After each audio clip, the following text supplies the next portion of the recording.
Apa sebetulnya motif dari pihak-pihak yang menurut publik lawan-lawannya Purbaya? Apa motif mereka? Ilustrasinya begini, ini sangkar burung lagi tenang tuh burung. Digoyang dikit, plak, plak, plak, plak, plak, plak, plak, plak. Begitu. Nah, ini plak, plak, plak, plak, plak. Ini yang protes terhadap Purbaya. Nggak main-main nih, sampai Pak Jokowi pun ikut bicara. Ikut menggelepar. Luhut misalnya, Deddy Mulyadi, Hasan Nasbi. Apakah mereka ini punya satu kepentingan yang sama untuk melawan Purbaya? Ini kan kaitan 2029. Ini kan kalau istilah Prabu Siliwangi, anak ayam ngagorolong tikolong. Anak ayam yang tidak terprediksi sebelumnya, tuh, jadi aja tuh. Ayam jago, ngeganggu. Luhut kan mulai dipreteli juga kekuasaannya. Iya. Itu yang dilakukan Prabowo. Dengan kehadiran Purbaya yang menggoncang, dia tinggal mencatat. Itu ada legal teorinya. The art of getting things done through other people. Seni untuk mendapatkan sesuatu melalui orang lain. Pak Purbaya, Anda sedang posisi di atas Anda itu cuma jadi presiden aja. Kalau memang Anda tidak mau presiden, udah all out aja. Purbaya sedang berada di fase storming. Pembadaian, kayak gitu. Kuat gak figur Purbaya ini dari gempuran itu?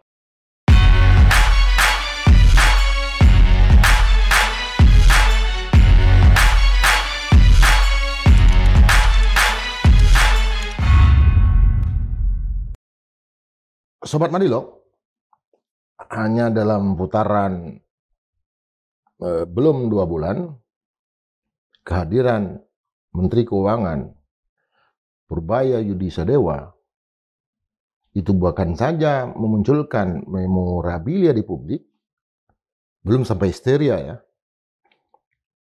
dengan langkah-langkahnya, kebijakannya, ucapannya, tingkah lakunya, tetapi juga sudah mulai memunculkan lawan-lawan. Ada yang mengkritisi kebijakan tentu berdasarkan keilmuan, tapi ada juga yang sekadar memberikan pendapat dengan teori sendiri, dengan pandangan sendiri, dan kadang berbau konspirasi. Nah, untuk membicarakan kehadiran Purbaya ini dan memetakan mulainya munculnya lawan-lawannya, dan tentu juga kawan ya, kita akan membincangkan dengan seorang analis ekonomi lulusan dari Universitas Indonesia, Dr. Kun Nur Hadiat. Selamat datang. Selamat Bro. datang. Sehat, bro. Alhamdulillah. Apa sebetulnya motif dari pihak-pihak yang menurut publik lawan-lawannya Purbaya? Apa motif mereka? Dari perspektif apapun, ada beragam. Ada tidak suka secara pribadinya, tidak suka kepada konsepsi-konsepsi yang dijalankannya, atau ketiga, tidak suka atas terganggunya kestabilan dari comfort zone, dari mereka yang terusik. Zona aman ya? Yes. Artinya kepentingan mereka sendiri? Kepentingan semua itu, yang seperti yang di tempat yang sama, di tempat sini, yang saya katakan, bahwa memang hadirnya Purbaya ini adalah sebagai sosok yang membuat kalau dalam Sun Tzu itu adalah menggoncang sangkar burung. Nah, ilustrasinya begini, ini sangkar burung lagi tenang tuh burung. Digoyang dikit, plak, plak, plak, plak, plak, plak, plak. Begitu. Nah, ini plak, plak, plak, plak, plak. Ini yang protes terhadap Purbaya. Artinya kemampuan dari Purbaya kan sampai pernyataan dari mantan Presiden Joko Widodo pun bisa dibalas lagi sama Purbaya. Nggak main-main nih, sampai Pak Jokowi pun ikut bicara. Ikut menggelepar. Ya, apa yang terjadi? Ya, saya pikir ini fenomena, kita kan lahiran tahun 70. Sekitar tahun 77, 78 ada film Dr. No. Dr. No itu adalah seorang dokter yang menciptakan robot. Tapi ketika dia jadi robotnya, dia tidak bisa mengendalikan robotnya itu sendiri. Malah mengganggu dia, bahkan mengancam ke nyawa dari si Dr. No itu sendiri. Pola yang sama seperti itu. Kalau orang-orang yang ngotot misalnya seperti Deddy Mulyadi, itu apa kepentingannya? Ngotot sekarang ini kan, dia melihat bahwa ingin klarifikasi. Benar gak begitu? Sedangkan datanya Purbaya adalah dari Bank Indonesia. Ketika ke sana pun Bank Indonesia seolah-olah ada dualisme versi yang Bank Indonesia yang diserap oleh Purbaya, Bank Indonesia versi Deddy Mulyadi.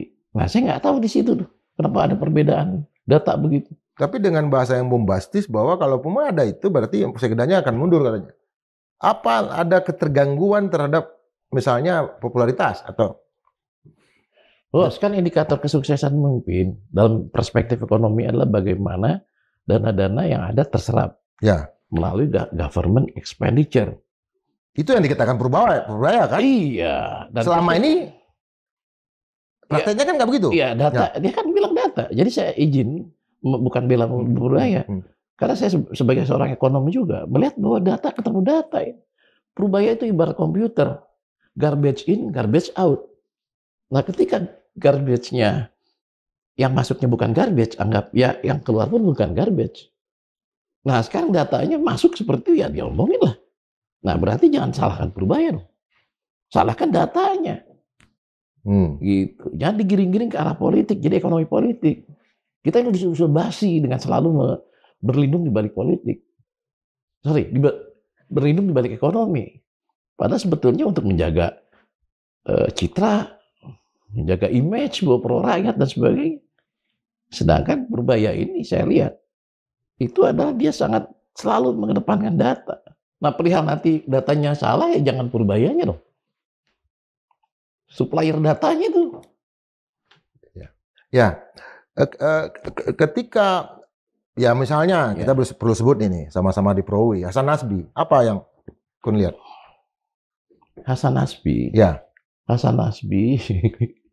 Saya pikir Hasan Nasbi ini dalam konteks ini kelewat lugu. Ya, karena apa? Karena memang yang dibicarakan itu kelihatan banget. Dia janggutnya banget. Melindungi dagunya. Apa yang dilindungi? Pertamina? Ya, begitu. Apakah mereka ini punya satu kepentingan yang sama untuk melawan Purbaya? Luhut misalnya, Deddy Mulyadi, Hasan Nasbi? Ya, sekarang saya pikir, ini kan kaitan 2029. Ini kan kalau istilah Prabu Siliwangi, anak ayam ngagorolong tikolong. Anak ayam yang tidak terprediksi sebelumnya, tuh, jadi aja tuh. Ayam jago, ngeganggu. Nah, ini sebagai barang baru yang mengusik semua, ya akhirnya jadi public enemy. Oleh karena itu saya selalu katakan, di apapun podcastnya, termasuk podcast yang kemarin di sini juga, tolong hati-hati. Bermainlah berdasarkan key performance indikator dari atasannya Purbaya. Gitu. Dan sekarang saya lihat selalu Pak Prabowo di belakang saya, Pak Prabowo itu bagus tuh. Entah denger podcast kita atau enggak, saya pikir. Tapi yang paling bagus dia selalu bawa data kan? Itu kan sama. Ikut 2 bulan lalu itu nggak ada tanda-tanda ke sana. Sekarang kok seolah-olah ya memang dia patuh dengan apa yang Bro inginkan. Key performance indikator harus pakai data. Ketika bicara tentang hacker misalnya, bahwa dia punya orang yang memang sangat mampu, pernah diuji untuk menguji, dan sampai dia katakan bahwa Komdiji pun akan dia coba hacker. Dia coba menjadi laboratoriumnya, apakah mampu? Apa yang itu kan satu pernyataan yang memang valid ya, bahwa memang ada hacker yang memang bisa untuk membuat sistem kita ini lebih bagus. Tapi kenapa justru tidak baik misalnya dengan munculnya judol dan segala macam? Apa? Ya gini, pola ketika kita ingin tahu kejelekan seseorang atau kejelekan kita, cari dari musuh kita. Nah, hacker itu kan musuh. Dari sistem yang ketika musuh itu mengatakan banyak kebocoran-kebocoran, ya sudah, tunggangi saja. Dan ternyata kebocoran-kebocoran itu ya dalam konteks ini berpihak kepada efisiensi yang selama ini sudah langka di Indonesia.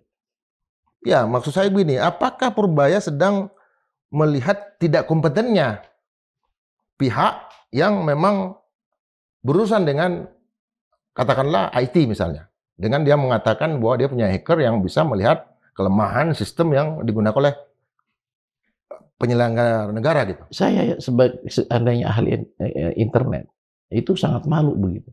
Artinya kan gue tahu bahwa lo lemah. Gitu. Harus introspeksi total ini. Jadi para pelaku ekonomi juga harus introspeksi, terus para aparat-aparat yang dikaitkan dengan cyber itu introspeksi. Bos selama ini kayak kardus, gede tapi isinya bolong. So, jadi bubble lah. Apakah ada kepentingan yang lebih besar dari kalangan yang mulai melakukan kritis ini? Sebagai politisi, sebagai pejabat negara, sebagai pihak yang memang sekarang mendapatkan tugas tapi mungkin tidak maksimal. Apa mereka punya kepentingan yang lebih besar? Yang itu yang sedang digoyang oleh Purbaya? Saya pikir ini kaget. Purbaya ini orang yang sangat lempeng, sangat akademisi. Saya lihat dia clear aja sejauh ini ya. Jadi bermain di data, bermain di efisiensi, bermain di akuntabilitas, bermain di transparansi. Yang semua itu kan good governance memang harus itu. Ya. Nah, Purbaya sedang menjalankan good governance. Mereka terusik akhirnya terpaksa. Mungkin nggak usah kita. Masyarakat awam pun akan paham bahwa ternyata semua yang usik dan terusik oleh Purbaya itu orang yang memang sudah hidup di ketidak clean government itu. Tidak transparansi, tidak terbuka, tidak ada akuntabilitas. Koruptif. Dibabat dia, Mas. Justru itu yang menjadi pertanyaan juga, apa itu Purbaya adalah bahasa lain untuk membersihkan jejak-jejak dari, katakanlah, bukan hanya membongkar, US kan mulai membongkar dugaan terjadinya korupsi dalam proyek ini, tapi juga membongkar korupsi di balik kekuasaan Presiden Jokowi. Ya, pertama di situ studi kelayakannya tidak pas. Terus kedua, seandainya pas, ternyata di Saudi Arabia berapa meternya itu singkat cerita sangat ratusan berkali-kali inefisien dalam pembuatan itu. Dengan harga yang sama di Saudi Arabia berapa ratus kilometer kan. Jadi dua, studi kelayakannya itu tidak membumi. Terus kedua, seandainya oke lah, visible kala itu. Ya, di luar bukan hanya WUS nih maksudnya. Ya. Bukan hanya kereta cepat, artinya di banyak persoalan yang dia coba ungkapkan, apa dia ingin membongkar ke belakang, ke misalnya pekerjaannya Sri Mulyani misalnya. Atau penyelenggara negara yang lain yang ujung-ujungnya ke Jokowi. Ya, saya bukan Purbaya, tetapi saya lihat sebagai ekonom. Saya pikir itu sah itu. Bahwa ketika dia melakukan sesuatu verifikasi, validasi atas apapun yang terjadi, ternyata itu adalah efek samping dari keputusan masa lalu, itu cerita lain. Jadi saya pikir masih positive thinking. Purbaya kayak kita ini yang selalu berdasarkan analisanya, berdasarkan logical framework intelektual. Gitu. Itu aja. Cuma saya pikir hati-hati jangan sampai ada hal-hal yang tidak perlu dilakukan oleh Purbaya, misal keluarganya flexing lah. Nah, terus misalnya dia ternyata maaf ya, dia kan lagi diuji senang nih. Dua itu ujian itu bagi saya dalam perspektif pendidik, uji belangsak, ada orang uji senang. Nah, di saat uji senang jangan sampai akhirnya dia head on, dia bermegah-megah dan sebagainya. Udah. Tapi itu kan justru menunjukkan bahwa dia otentik. Ya. Kan dia tidak melarang anaknya juga kan, dia masih begitu kata dia. Kalau dilarang justru berubah dia. Bagaimana justru yang dia pertahankan adalah keluarga? Jadi saya lihat, karena kebetulan saya Muslim, itu ada ayat sih. Sesungguhnya anak dan istrimu adalah fitnahmu yang nyata. Itu tafsir lembut. Ya. Sebetulnya kalau tafsir yang saya selalu gunakan, sebetulnya anak dan istrimu adalah musuhmu yang nyata. Jadi hati-hati. Di beragam agama apapun, selalu kok di dua variabel ini, anak dan istri itu. Jadi ya siap-siap aja. Semoga semua nyetel, semua variabel sekitar dari Purbaya itu sinergi dengan apa yang dia sedang lakukan.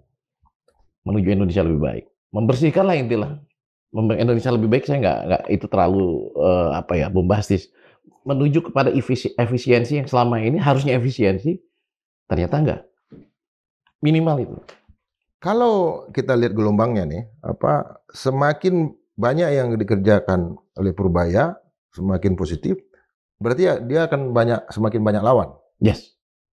Itu hukum alam, hukum sosial. Bulan-bulan ke depan? Ya, itu kalau istilah Tucker. Ya, itu kan ada pertumbuhan suatu manajerial atau pribadi kita itu, atau satu manajemen, itu selalu diawali dengan forming. Dia diangkat tuh jadi menteri. Setelah itu fase storming. Storming ini yang sedang dialami oleh Purbaya. Pembadaian kayak gitu. Wah, sekarang kan gimana nggak kayak burung yang digoyang sangkarnya. Pak, ribut Indonesia gaduh. Nah, semoga fase storming itu mengantarkan dia ke fase norming. Norming baru performing. Begitu. Nah, saya lihat fase ini yang sedang Purbaya alami. Purbaya sedang berada di fase storming. Kalau bisa di cluster, kepentingan-kepentingan apa yang dilindungi oleh para orang-orang yang menempatkan sebagai lawannya Purbaya ini? Purbaya seorang yang teknokrat ya. Teknokrat yang beranjak dari teknolog. Jadi dia ini ketika mendapat kekuasaan, dia itu ya kerja benar-benar full, pure, ya sejauh ini pengamatan saya masih untuk rakyat. Nah, ketika pure itu dia dengan analisa-analisa ekonomi yang lempeng-lempeng aja. Sedangkan yang namanya ekonomi itu ada istilah ekonomi politik. Ketika berekonomi, itu memang konteksnya dalam memperkuat posisi politik, geopolitik, segala macam. Contoh WUS. WUS itu mungkin di mata Purbaya ya inefisien. Karena dalam bahasa awamnya, karena pemirsa ini juga banyak yang tidak paham ekonomi. Jadi menjalankan atau membuat proyek dengan uang pinjaman. Nah, sedangkan kalau versi perspektif lawan Purbaya dalam konteks nih, Pak Jokowi atau mungkin Pak Luhut, itu WUS itu adalah supaya kita mencari posisi di geopolitis di antara Amerika dan Cina untuk menunjukkan bahwa kita ini dipilih sebagai tempat yang aman untuk investasi. Begitu. Sedangkan dalam pertumbuhan ekonomi, ketenangan, minimnya resiko adalah dalam ekonomi adalah ketidakpastian. Itu mesti harus ada syarat mutlak untuk orang mau berinvestasi. Itu untuk menjadi good boy bagi investor-investor dan juga kekuatan politik, kutub-kutub politik di dunia, politik ekonomi di dunia. Nah, di mata Purbaya ini inefisien, gitu. Tidak sebanding dengan gain secara rupiah yang diperoleh untuk pendapatan negara. Gitu. Tetapi secara geopolitik mungkin Purbaya ini ya tidak memperhitungkan itu. Ya, artinya apa? Pertumbuhan ekonomi artinya ada kepentingan apa yang kita sebut dengan multinational corporation juga yang katakanlah dipertahankan juga oleh musuh-musuh Purbaya ini. Ada kepentingan apa agen-agen komprador kalau dalam bahasa revolusi dulu. Iya, saya pikir begitu. Izin sambil minum. Ya. Bisa lebih dielaborasi? Ya, jadi gini, kita pakai perspektif dari beliau-beliau yang hadir di sini lah. Ya. Kalau istilah ini beliau, mana Bung Karno? Itu Bung Karno. Beliau ini, di zaman nanti, intinya gitulah, bahwa akan ada neo-imperialisme. Imperialisme baru. Yang ciri-cirinya berbeda dengan ortodoks imperialisme adalah imperialisme lama. Yang terjajah itu jelas. Tercabik, terperkosa, terkoyak, menderita secara fisikly. Tetapi di imperialisme baru, orang itu tidak rasain bahwa dirinya itu terjajah. Yang terjajah di mindset.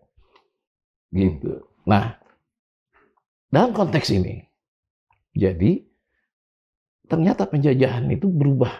Jadi penjajahan ekonomi. Di saat manusia terjadi, kalau istilah Karl Marx, yang mungkin satu genre dengan Datuk Tan Sri Malaka, ya. Terjadi dehumanisasi, terjadi alienasi terhadap fungsi. Nah, Purbaya itu sangat mengganggu kestabilan imperialisme baru itu. Dalam indikator ekonomi, mereka itu lebih monetaris lah daripada fiskal. Dalam bahasa operasional dan awamnya. Jadi ciri-ciri imperialisme baru itu lebih ke arah monetaris. Artinya yang beliau ingin katakan adalah apa? Purbaya adalah wujud dari nasionalisme ekonomi. Kaumnya, pikirannya, tindakannya? Dia mengarah kepada kemandirian ekonomi. Kemandirian ya? Kemandirian ekonomi, lebih ke arah itu. Dan ini sejalan dengan baik Astacita maupun dari Trisaktinya Bung Karno. Standing on our feet. Berdiri atas kaki sendiri. Itu yang sejauh saya lihat ini genrenya Purbaya itu Astacita dan triloginya Bung Karno, beliau ada di situ. Trisakti. Trisaktinya Bung Karno. Dan Astacitanya Prabowo. Nah, jelas dari sini kan kelihatan mulai siapa yang terganggu, terusik. Ya, terusik itu saya katakan neoimperialisme. Sudah, saya tidak mau berkata-kata narasi. Ya, tapi kan kalau kita nggak bicara rasis ya, bicara misalnya kereta cepat, berarti yang pesan yang disampaikan oleh Purbaya adalah pemilik modal dari kereta cepat ini, yaitu Bank of China. Itu yang mau bank sentralnya Cina. Bisa itu kan saya pikir itu kita ingin berbuat baik dan ingin dapat nama di China dalam keluarga besar pertarungan geopolitik antara Cina dan Amerika. Nah, kita berbuat ini. Cuman jangan sampai berembet kepada APBN. Ya, di sisi lain kita pertarungan itu memberikan ke Cina, tapi ketika Cina kita kasih poin dengan kereta cepat ini, ada selang-selang mereka ya yang mengalir ke sini. Ya, tentakel. Tentakel kalau belalai-belalai mereka ya, yang kepentingan mereka yang juga itu yang disebut dengan imperialisme itu. Ya, neoimperialisme. Jadi sekarang siapapun yang kan sekarang perang efisiensi. Sudah tidak ada zaman lagi lah perang-perang. Ya mungkin kemarin aja kita tersuguhkan bagaimana Israel dibombardir oleh Iran kan gitu kan. Ya oke lah itu. Tetapi yang lebih jauh, lebih dalam lagi sekarang lebih modern ada perang ekonomi. Nah perang ekonomi ini yang sekarang Indonesia menjadi proksi dari dua kutub ekonomi besar dunia. Gitu. Nah pada waktu UUS itu ini diinginkan bahwa kita ini aman loh untuk investasi. Cina aja berani kok di Indonesia investasi. Ini jelas ada. Padahal saudara tua kita, saudara tua investor yang terbanyak dan terbesar biasanya Jepang kan. Jepang ditolak. Cina yang baru ya. Iya. Jadi akhirnya mari aman kok aman. Tetapi kan di long term atau di middle term lah, itu akhirnya kita akan kerepotan dengan internal rate of return ini tidak secepat yang diharapkan untuk bayar utang. Gitu, karena tidak sebanding. Penumpang itu deret hitung 1, 2, 3, 4, 5, sedangkan bunga bank yang dipinjamkan dengan berdirinya UUS itu deret ukur 1, 2, 6, 12, 30 itu. Sedangkan penumpang begini. Ah ini bahaya. Akumulasi bunga banknya. Dalam bahasa operasional apa akibatnya nanti? Ya harus dibayar. Harus dibayar. Dan harus dibayar. Harus dikecilkan lagi. Tapi kalau dibayarnya lama, kan gede itu. Ya terpaksa kalau dilempar ke pemerintah, ya harus tukar satu pulau misalnya. Itu kan yang terjadi kan sebagai garansi. Ya akhirnya. Bisa. Salah satu pulau di Laut Cina Selatan itu menjadi bagian dari upaya untuk membayar hutang ini? Bisa, cuman ketika itu berarti ada kesalahan. Ya kasarnya gini, apart pemerintahan TNI lah, misalnya. Indonesia harga mati. Jadi setiap jengkal tanah para pejuang yang kemarin juga Sumpah Pemuda harus mempertahankan Republik Indonesia ini tanah air. Ketika dilepas, itu sangat mengkhianat bangsa itu, Mas lagi, bro. Ya, udah. Ada pernyataan Purbaya juga tentang IMF. Mereka juga nggak pintar-pintar amat. Apa tanggapan Kun? Betul, karena IMF ini kan jelas tidak terlalu pintar dalam konteks yang penting uang itu beranak. Maaf nih saya istilah pakai karsas nih, nggak udah lagi pakai istilah opportunity cost of capital lagi segala macam, nggak ada. Pokoknya intinya uang harus beranak. Gimana caranya? Itu yang dilakukan. Underlying proyeknya seperti apa? Nah, IMF itu tetap bank. Bank itu ya mengembangbiakan bunga. Mengembangkan uang, ya menternak uang deh. Riba lah dalam bahasa agamanya ya. Oke, menternak uang. Fiskal enggak. Fiskal enggak ya? Enggak, fiskal tuh harus ada ekspornya harus lebih bagus daripada impor sehingga ada timbal balik ya. Iya. Permintaan konsumsi masyarakat meningkat, government expenditure terserap, tidak ada silpa gitu. Sisa saldo di akhir tahun. Sementara IMF? Ya, muterin itu. supaya uang itu beranak. Yang gue ingat nih, gue aja ya, Hubert Nash, rambut jabrik putih kan, setelah dia selesai menjadi managing director IMF di Indonesia, gue sering ketemu dia di Le Méridien bawa proposal untuk ngurusin project yang dibiayain mungkin oleh IMF juga. Itu kan secara etika kan nggak pantas kan? Itu yang bermaksud. Ya, seperti itu. Ya. Dan ketika IMF tidak lagi punya proyek di Indonesia, uang tidak beranak. Nah, imperialisme baru nggak suka itu. Udahlah. Jadi kalau gini ceritanya kita diskusi ala kita zaman 30 tahunnya, ya begitu. Ya, selain internasional, siapa lagi yang jadi musuh-musuh Purbaya? Ya, para dagu dan janggutnya. Pasti begini. Siapa? Jadi gini, para tokoh-tokoh Indonesia itu kan yang besar dari zaman Orde Baru ya. Kalau katakan kan udah nggak ada zaman Orde Baru, udah lama lah. Zaman Pak Harto lah, terus reformasi. Itu kan banyak terbesarkan. Banyak yang terlentingkan menjadi orang-orang. Jadilah dagu-dagu. Nah, belakang hari banyak tokoh-tokoh yang menjadi janggutnya. Jadi kader-kader yang janggut inilah takut dagunya terganggu, ya teriak-teriaklah lantang ya. Ada di sini misalnya orang-orang yang menjadi direksi di BUMN? Ya itu kan janggut jelas. Pasti dagunya itu yang membuat dia masuk ke direksi atau komisaris. Nah sebagai janggut, ya jangan sampai dagu gue nih tempat aku tumbuh. Artinya mereka bereaksi berdasarkan bukan pendapat secara profesional, tapi sebagai untuk kepentingan janggut dan dagunya itu? Yes, saya lihat begitu. Apa ancaman Purbaya secara langsung?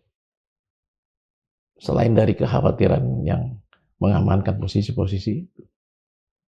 Karena ketika Purbaya dengan gaya yang seperti yang saya ilustrasikan di tempat yang sama di podcast kemarin, itu jelas Purbaya itu orang yang memang udah gregetan untuk melakukan mengefisienkan lah sistem perekonomian di Indonesia ini, tetapi nggak punya power, dikasih power. Ya kukuruyuk kalau istilah ayam. Dengan segala terbang dan siap menjadi koboi dia. Sikatin semua. Dan dia dokter No itu. Robot ternyata yang membesarkan dia pun hati-hati. Bisa ketembak kalau sekarang. Kalau podcast kemarin kan saya bilang masih katakan kita lihat 1 bulan ke depan. Kalau sekarang lihat udah. Apa yang perlu dicatat oleh publik terhadap dinamika yang terjadi sekarang ini? Publik itu salah satu para ekonom yang tidak suka terhadap Purbaya. Dan masalah kita kan bisa hutangnya terlalu bombastis kan gitu, yang disisakan oleh rezim sebelumnya.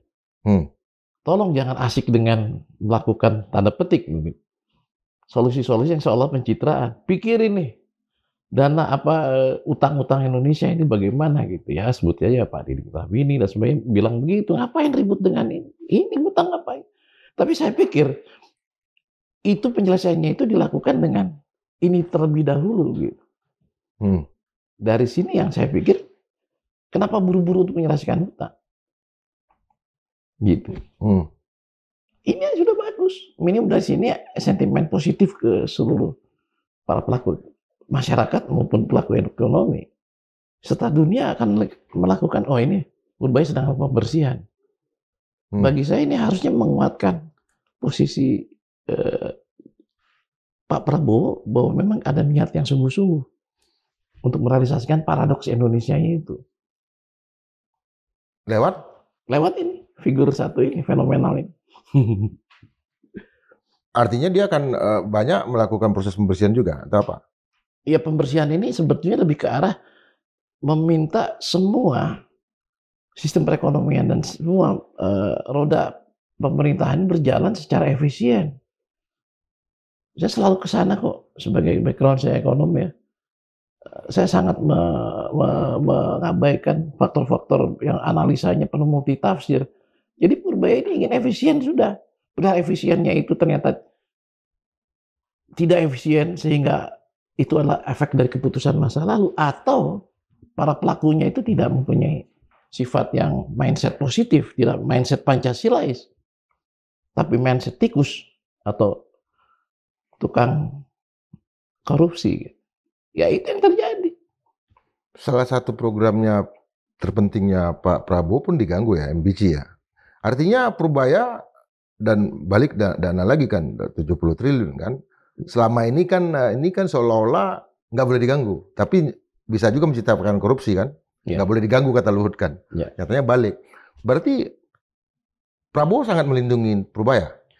Jadi MBG itu program yang saya lihat karena salah satu yang menjadi sama lagi kita ya, sebagai tim suksesnya Pak Prabowo, konteks ini bukan sebagai Pak Prabowo sebagai figur, tapi konsepsi beliau ini kan, MBG itu agar satu, masyarakat Indonesia ini, terutama generasi mudanya sehat menjelang 2045. Ya. Ya kan? Tapi juga ingin melakukan satu hal, proyek yang membuat multiplier effect, efek multiplier. Dengan MBG itu akhirnya banyak proyek-proyek yang dilakukan oleh masyarakat sekitar untuk bisa membuat makanan bergizi kan. Jadi sebetulnya Purbaya tidak mengganggu konsepsinya itu. Tapi yang mengganggu adalah ternyata di menjalankan MBG-nya itu sendiri masih secara sistem carut marut saya pikir. Gitu. Jadi Prabowo tidak harus bahwa Purbaya ini kalau memang dalam perspektif saya ekonomi itu pasti urusannya efisiensi. Nah berarti bukan MBG-nya nih, tapi MBG itu menjalankannya tidak efisien. Ngatur-atur lah itu. Kenapa tidak efisien lembaga yang memang harus mengurus MBG ini? Sehingga penyerapannya jadi bocor sana sini. Artinya begini, ketika MBG itu dimasukin oleh Purbaya dan uangnya pun diambil, suatu program mercusuarnya Pak Prabowo terganggu. Purbaya berarti memang benar-benar sangat dilindungi oleh Prabowo. Saya lihat dilindungi atau tidaknya enggak, tapi setiap Purbaya bertindak selalu Prabowo presiden belakang saya. Itu berarti memang sejauh ini kan nggak mungkin asal bicara begitu. Kalau memang betul-betul ya sudahlah, lakukan, saya di belakang Anda. Nah, perihal MBG seperti itu, ya MBG sendiri harus introspeksi total, mari audit bareng. Apakah MBG berjalan sudah sesuai harapan Pak Prabowo? Saya yakin enggak. Dengan apa? Kenapa? Ya ribut-ribut lah di Indonesia Timur kayak apa menjalankan MBG-nya. Ada yang berubah jadi pizza, ada yang berubah jadi roti, segala macam. Ya itu kan bukan Pak Prabowo-nya, bukan Pak Prabowo dengan konsepnya yang salah. Tetapi para operator yang melaksanakannya itu, eksekutor di lapangannya itu. Sehingga dana itu kan daripada bocor di sini, tarik. Gitu. Dan pun ketika Pak Prabowo menyarankan masuk ke beasiswa ya, Pak Purbaya pun bilang bahwa itu udah kebanyakan juga. Iya. Artinya memang benar-benar dia jaga sesuai dengan kerjanya ya, tupoksinya. Saya lihat beasiswa sekarang atau misalnya subsidi-subsidi itu kan tidak tepat sasaran. Begitu. Saya pikir itu yang harus terjadi. Itulah inefisien yang terjadi yang mungkin dia harus efisienkan. Jadi saya selalu standarnya, saya tidak kenal dengan Purbaya. Tapi saya lihat, ini suka nih saya bilang. Berarti paradigma ada dasar. Ada legitimasi ilmiah ekonomi. Efisiensi dan efektivitas. Itu yang saya lihat.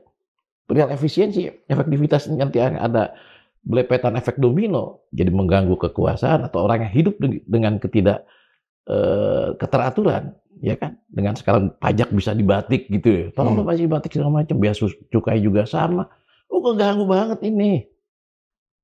Izin saya ngobrol ini sebagai ekspanis 98. Iya. Kan? Jadi saya ingin bawa. Yang keganggu apa?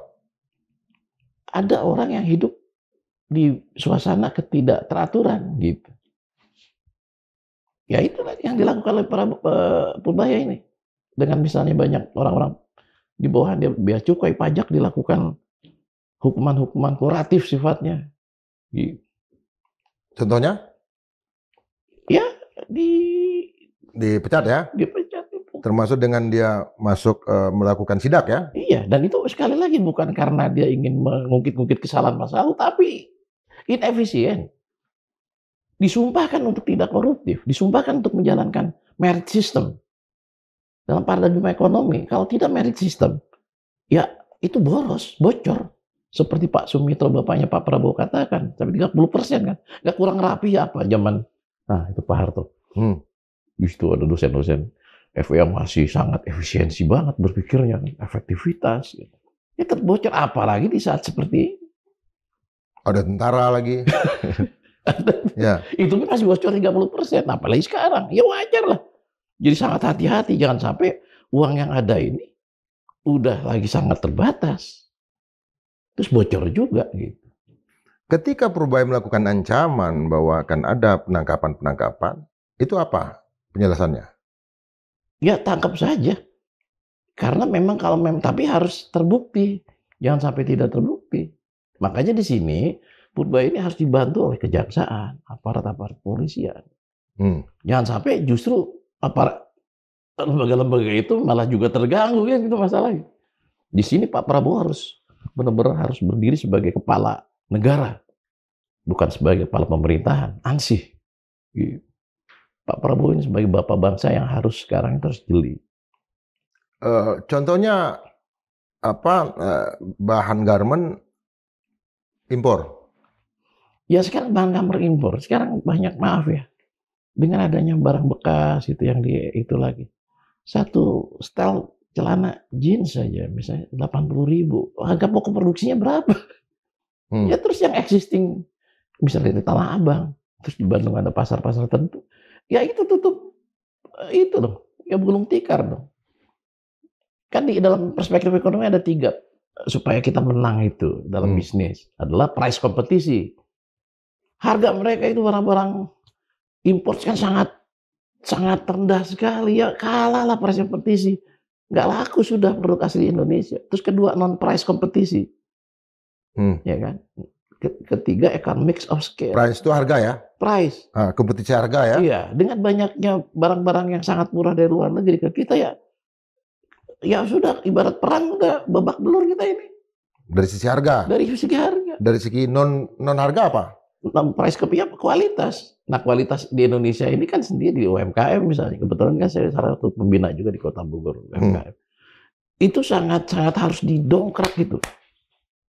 Apa namanya mutu dari produk-produk UMKM itu ketika kita masih dalam proses itu datang produk-produk thrifting gitu, barang-barang bekas, pre-love segala macam gitu. Yang ketiga economics of scale, efisiensi. Nah efisiensi kan masalah juga di kita. Soft skill. Economics of scale, skala ekonomi.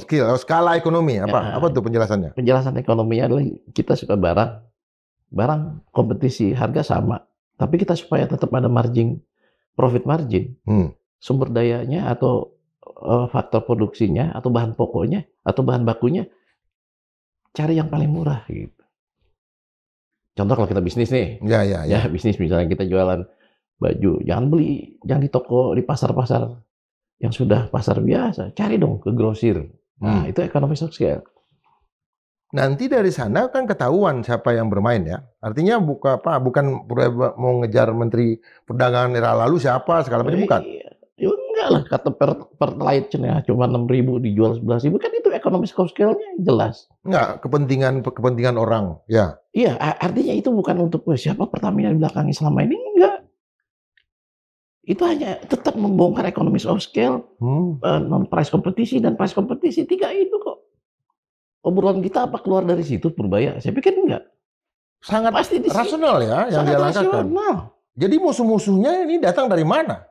Ya nggak tahu. Ya saya nggak tahu berarti kepentingan inefisiennya itu yang mereka hidup di inefisien itu. Oke. Di ekonomi bayangannya itu? Ekonomi bayangan. Di gray areanya itu? Di situ. Yang diomongin dia price kompetisi. Jelas, impor dilarang dengan harga murah supaya tidak mematikan pasar. Kematian dalam dunia bisnis adalah harga kalah saing. Ya di stop lah. Pada teriak tuh, wah kenapa impor nggak boleh, terus misalnya kenapa kok barang-barang ya itulah pre-love itu ya datangnya. Terus efisien segala. Nah, Purbaya saya tahu bahwa Indonesia ini masih price kompetisinya masih lemah. Makanya ketika itu harus benar-benar memberdayakan rakyat gitu. Ya, artinya di sini ya kan dia tidak mengejar orang, tapi tetap bersandarkan pada teori persaingan bebas ya. Ya, saya sebagai ekonom dari UI yang sudah didapat sertifikat silakan dengan gelar Anda lakukan. Ya saya akan katakan itu. Ya, tidak ada asap dan ya karena sudah tidak maistemulem lah gitu kasar. Nggak ada hubungan, tapi saya hanya lihat perspektif seorang Purbaya itu masih di price kompetisi, economies of scale, efisiensi, konsumsi masyarakat harus tinggi, kurang akhirnya digelontorkan uang yang selama ini digenapkan, government expenditure harus tidak ada silpa gitu kan kasarnya nih. Salah satu gubernur bilang kalau gitu saya bisa aja tuh yang berapa triliun ini saya bagi-bagikan hibah asal habis, nggak gitu juga kan. Ya government expenditure tertransmisi kepada proyek-proyek yang visibility study-nya harus tinggi dong, harus kuat gitu. Contoh untuk mengatasi gubernur tadi apa? Ya enggak, ya mereka kan asal bicara aja ya. Iya. Ya artinya kenapa kok segitu cemasnya gitu dan terusiknya kan sebetulnya Purbaya itu pakai data dari Bank Indonesia. Ketika ada perbedaan data ya atur-atur, berarti memang ada darurat data update, darurat data valid yang Indonesia sedang miliki ini.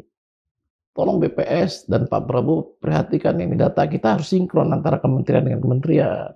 BPS itu harus diupdate lagi datanya. Karena bagi ekonom itu penting ambil keputusan harus data yang makin update, makin terkini dan makin reliabilitas dan validitasnya tinggi. Itu penting. Kan ada ketidakpercayaan para ekonom juga terhadap data dari BPS soal pertumbuhan ekonomi. Apa masalahnya? Ya masalahnya data sekarang tahun berapa diambilnya. Terus kedua, dalam mengambil sampel, apa betul sampelnya udah sesuai dengan yang harusnya sebagai responden itu yang ditanyakan gitu. Itu sih dalam bahasa yang sangat operasional dan awam seperti dari dua ini. Jadi dari sini obrolan ini jelas bahwa memang urusan negara dan bangsa kita ini memang sangat pelik. Yang sekarang baru dilakukan oleh seorang Purbaya, satu variabel dari sekian variabel yang memang harus diperbaiki. Gitu. Ini aja udah kayak tadi, burung di dalam sangkar yang diusik, bising nih. Tinggal kuat gak figur Purbaya ini dari gempuran itu? Dari proses yang udah berjalan, apa yang kita mau ambil? Apa yang bisa kita ambil dari apa yang sudah dilakukan oleh Purbaya dari pernyataan tadi? Ada yang menolak, ada yang ngotot, ada yang justru insinuasi, menuduh macam-macam. Apa yang kita mau ambil? Prabowo harus bertindak sebagai kepala pemerintahan, tidak hanya kepala negara. Kepala pemerintahan berarti beliau ya harus menjadikan dirinya sebagai manajer. Manajer itu adalah selalu bersandar pada standar operating procedure (SOP). Dan manajer itu selalu harus bicara masalah key performance indicator. Nah, itu yang harus dilakukan oleh presiden terhadap anak-anak buahnya. Menko harus aktifkan. Terus si kementerian-kementerian KPI-nya harus jelas. Berarti memang harus second kabinet. Jangan banyak politisi juga berada di sana karena bukan meng-underestimate politisi kan. Tetapi rata-rata politisi itu kan tidak menggunakan KPI. Atau ketika podcast ini terpirsa oleh beliau-beliau, tolonglah para politisi bermainlah KPI sekarang, bantu Pak Prabowo. Artinya pesan yang Bro sampaikan langsung ke Pak Prabowo, reshuffle kabinet, justru second kabinet? Second kabinet. Dari dulu saya yakin, nggak usah Tambun, cukup small is beautiful kata semacam.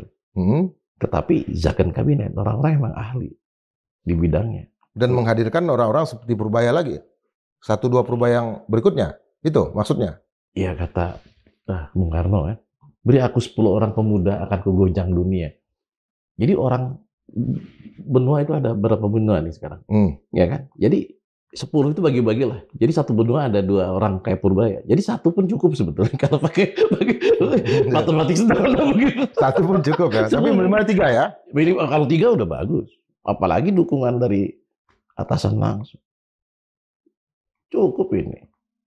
Cuman ya memang fase storming ini akan gaduh. Kepakan sayap burung-burung yang sedang digoyang sangkarnya itu bising ini. Yang dilakukan Prabowo sekarang sebetulnya apa? Dalam situasi dia apakah mencatat Deddy Mulyadi begini, Luhut begini. Contohnya Luhut kan mulai dipreteli juga kekuasaannya. Iya. Itu yang dilakukan Prabowo dengan kehadiran Purbaya yang menggoncang, dia tinggal mencatat. Apa ya? Prabowo itu sebetulnya saya pikir dalam konteks Purbaya itu sedang menjalankan apa yang diperagakan oleh mantan mertuanya. Nyilih tangan gitu. Atau dalam bahasa itu ada legal teorinya. The art of getting things done through other people. Seni untuk mendapatkan sesuatu melalui orang lain itu definisi manajemen secara sintesa. Nah sekarang ada seorang Purbaya. Ya sudah. Memang tugasnya kan begitu. Nggak usah turun ke gorong-gorong lah presiden itu. Cukup mengaktifkan pasukannya. Kalau di kemarin itu aktifkan juga Menko, aktifkan juga wakil presiden. Terlepas dia nyebelin atau enggak dan sebagainya, fungsikan dong, jangan magabut, jangan makan gaji buta. Apa salahnya diaktifkan kan gitu? Demi sebagai kepala negara. Kalau sebagai kepala pemerintahan, kalau sebagai kepala negara bolehlah Anda secara politisnya nih. Tapi kalau kepala negara nggak bisa, harus ada KPI, harus ada SOP. Kepala pemerintahan ya? Kepala pemerintahan harga mati. Harga mati kalau enggak akhirnya kita ini overlap, bocor, nggak jelas, inefisien di mana-mana. Bolehkah nanti Purbaya mengatakan bahwa kehadiran wakil menteri itu juga wujud dari inefisiensi yang ditunjukkan dengan dia menolak pengganti dari Anggito Abimanyu. Cukuplah 2 cukup kata dia, nggak perlu lagi wakil menteri 3 orang. Artinya posisi Anggito sebagai wakil menteri keuangan kan nggak digantikan 2 orang. Apa dia ingin mengatakan wakil-wakil menteri yang lain juga tidak perlu? Ya saya lihat tupoksi wakil menteri itu apa? Kan di situ ada sekretaris kementerian. Ngapain? Kan itu. Belum bisa ada dirjen-dirjennya. Masing-masing punya KPI. Itu datang wakil menteri. Apakah itu bagi-bagi tugas? Ya nggak tahu. Tupoksinya harus jelas. Dari sini aja udah nggak bisa dijelasin secara perspektif ekonomi. Saya nggak bisa jelasin. Kan di situ ada sekretaris kementerian. Sekjen. Ada sekjen. Sekjen itu Perdana Menteri atau kepala pemerintahan. Indonesia kan presiden yang merangkap Perdana Menteri dan kepala negara dan kepala pemerintahan. Dan Prabowo ini dalam konteks ini harus sadar kapan dia sebagai kepala pemerintahan, kapan sebagai kepala negara. Jangan yang harusnya kepala negara malah gayanya kepala pemerintahan jadi kesiksa gitu. Kok urusan dengan berbicara dengan partai sebagai kepala negara kok jadi, atau sebaliknya yang harusnya kepala pemerintahan, sudahlah nggak apa-apa, nggak usah pakai KPI pun nggak apa-apa. Ya. Yang berhasil ditunjukkan oleh Purbaya dalam hampir 2 bulan ini, dia tanpa dia harus menjadi seorang super menteri, dia melakukan pekerjaan Superman. Iya. Sementara menteri-menteri yang lain lindap, pudar, dan malah yang berpolemik dengan dia kebentur dengan data-data yang dia punya. Apa yang ditunjukkan dengan kehadiran ini? Apa maknanya bagi bangsa, terutama untuk ekonomi? Ya, dilihat di sini berarti yang sebetulnya saya yakin banget setiap kementerian, setiap lembaga tingkat kementerian itu mempunyai SOP, mempunyai KPI. Jadi sebetulnya itu hanya menyadarkan, mari kita berfungsi kok dengan baik. Jadi bukan menjadi Superman sehingga menunjukkan bahwa aku paling malaikat sendiri. Enggak.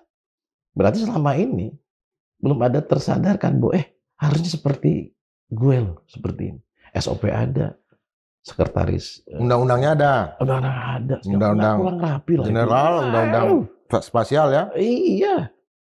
Udah digaji juga. Ada mobil Camry, ada segala macam fasilitas ini. Itu fasilitas Kementerian Eselon 1 itu ngapain?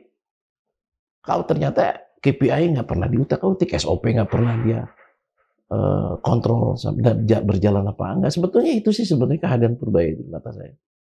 Dan jadi, mereka juga terganggu dengan itu ya? Ya terganggu berarti sangat inefisien selama ini. Oke.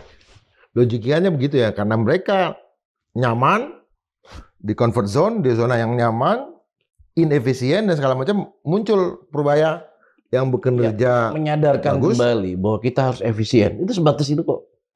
Tidak ada nuansa politis dari seorang saya ini. Apalagi saya kan nggak gemar politik juga. Keseret-seret aja. Ya, bisa kita nilai lah. Dari 1 sampai 10, Purbaya ini sampai sejauh ini berapa nilainya? 8,5. Kenapa? Ya karena dia sudah dalam bingkai-bingkai ukuran-ukuran indikator-indikator ekonomi yang saya salah dan manajemen yang saya lihat. Belum ada istilahnya hal-hal yang ketika dia ngambil keputusan ini berkiblat kemana nih? Atau pesanan apa enggak? Masing-masing masih ada dasar kok. Jadi kasarnya ketika Purbaya marah-marah, memang begitu, memang harus marah. Kenapa over capacity? Ternyata enggak di lapangan. Misalnya ada beberapa menteri yang bentrok sama dia. Terus katanya, kenapa urusan utang nggak mikir? Utang terbayar itu efisienkan dulu di sininya. Itu efek samping dari efisiensi. Jangan langsung ke sana dong. Padahal yang ngomong ekonom juga kan lucu. Jangan jump, kalau istilah dalam studi itu. Jangan ada jump conclusion. Kalau sidang terbuka doktoral kan gitu. Jangan loncat keputusan, konklusi dong. Bahwa efisiensi ini melahirkan keterbayarnya utang. Jangan utang dulu, yang harus gimana utang ininya enggak. Kan hari ini juga berkumpul 100 orang ekonom, itu ngapain? Mau nanya nih. Ya ekonomi, misalnya ada ISEI, kita sarjana ekonomi, ya biasa, mungkin silaturahmi bro. Bukan membangun kesepakatan. agak unik. Kenapa harus nama 100 ekonom? Apa juga kena kehadiran Purbaya dihadapi oleh 100 ekonom? Ya sebetulnya di ekonomi juga mungkin sebetulnya kalau ekonom ngumpul, tolonglah jangan terlalu terjebak di mitos setaris paribus gitu. Bahwa asumsi semua variabel selain ekonomi tetap urusannya supply demand, pertumbuhan ekonomi, konsumsi, saving, investasi. Variabel non ekonomi ini yang ini kita bicarakan, itu yang membuat inefisien dari variabel ekonomi itu sendiri. Masalahnya ngeblok nggak itu? Karena ada menteri-menteri yang diundang, ada yang nggak diundang oleh 100 ekonomi ini. Apa mereka lagi bikin blocking juga? Nah itu akhirnya saya pikir itu yang sudah masuk ke ekonomi politik. Jadi hal-hal yang seperti ini sangat politis, harusnya semua undang dong. Purbaya juga diundang mestinya. Harusnya dong. Kenapa kok begitu? Ngomongin efisien kok ekonom takut? Ya izin lah, saya keluarga ekonom juga. Satu kekuatan politik juga kan yang sudah terbangun. Kehadiran Purbaya juga menyebabkan 100 ekonom berkumpul. Itu magic, ajaib gitu bagi kita. Iya berarti ekonomi-ekonomi yang terganggu itu ekonomi-ekonomi yang sangat monetaris. Ekonomi-ekonomi yang memang diinginkan oleh imperialisme baru ya, saya tegas nih. Saya juga ekonom kok. Yang dimana menganakin duit itu udah bahasanya biar pemirsa langsung cerdas deh dengan omongannya. Duit dianakin itu nggak ada gunanya dengan pertumbuhan ekonomi. Tidak ada kaitan dengan tukang bakso ada yang beli, tukang buah-buahan ada yang beli. Karena dia memang berlindung di opportunity cost of capital, benar secara perspektif ekonomi. Tapi kalau kita masalahin terus di sini, akhirnya kebahagiaan dan maksimalisasi utility yang memang ekonom jargon harus dilakukan melalui ekonom perspektif ilmu pengetahuan, itu tidak terjadi. Jadi ekonomi dan fiskal dan moneter itu bias bro. Terutama tahun 1973 Bretton Woods gitu. Gimana penjelasannya? Ya jadi ekonomi keluar dari keekonomiannya, berubah jadi kapitalisme. Karena uang dengan itu bergulung terus, tapi suasana fiskal tidak ada peningkatan sama sekali. Banyak kaya raya dengan terus bermain-main di bursa saham, bursa komoditi, segala macam. Ini siapa yang ngurus fiskal ini? Datanglah Purbaya mungkin. Kenapa harus ngumpul 100 ekonom? Kayak gara-gara ini. Sedangkan kami itu didoktrinasi bahwa uang itu akan mempunyai value kalau ditaruh di perbankan dan diputarkan di dunia portofolio gitu. Intinya begitu. Ada juga suasana sekarang untuk tidak melakukan survei opini publik ya dengan mencantumkan nama Purbaya. Itu kenapa? Nah itu kan tidak fairnya. Ya saya dengan logika sederhana mengatakan tidak fair. Kenapa Bang Purbaya juga tokoh dan public figure kok?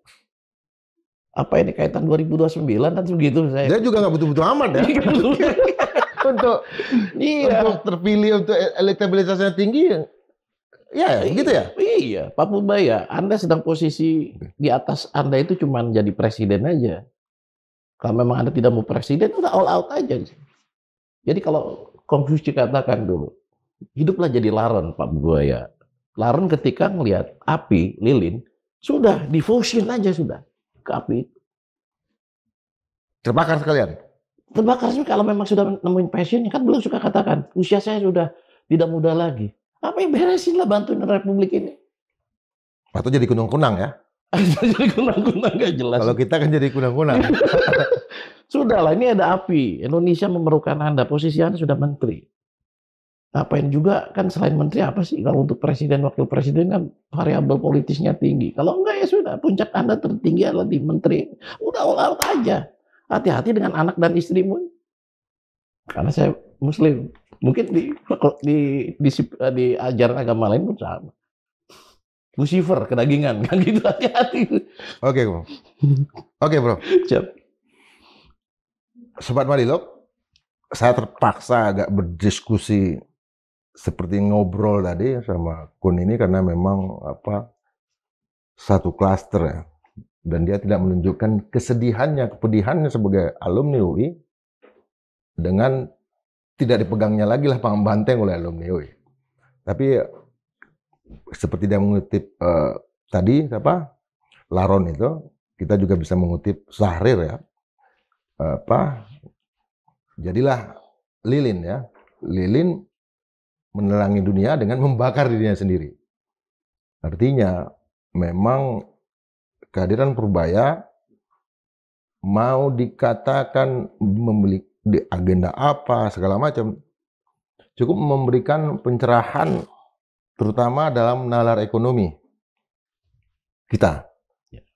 Juga ditunjukkan oleh pemirsa sekalian di Forum Keadilan TV ya, bagaimana cerita tentang Purbaya ini mau ekonomi yang sangat mikro sekalipun, ekonometri lah, apalah, itu kan teori-teori yang sangat mikro, itu juga disimak sampai yang makro-makro yang berbau konspiratif. Itu menunjukkan bahwa sosok ini memang memberikan cahaya minimal, cahaya ilmu pengetahuan bagi nalar kita, bagi kemerdekaan kita, merdeka 100%, dan Purbaya adalah salah satu tokohnya sekarang. Sampai jumpa dalam episode berikutnya.